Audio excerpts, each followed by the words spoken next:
Russia Indian ocean में access इसलिए चाहता है क्योंकि क्रूशियल ग्लोबल शिपिंग रूट है, जहां से मिडिल ईस्ट, अफ्रीका और एशिया के मार्केट तक पहुंच हो जाएगी।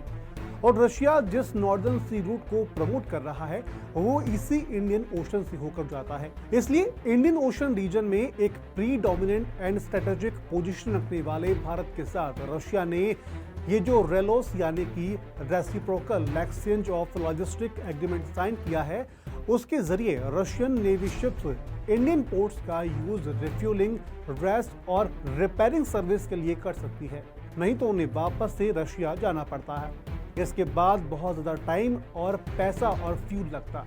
भारत भी रशिया को अपने बैकयार्ड में इसलिए आने दे रहा है क्योंकि Indian Ocean region world biggest geopolitical hotspot बनता जा रहा है, जहां America, UK, France, Japan, Australia और चाइनीज नेवी की बढ़ती प्रेजेंस कई मामलों पर भारत पर प्रेशर बनाती है।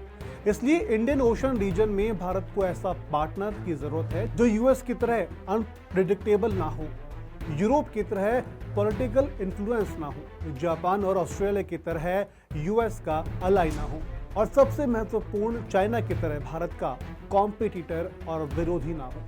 तो इंडियन ओशन रीजन में रशिया से बेस्ट रिलायबल पार्टनर भारत के लिए कोई और नहीं हो सकता।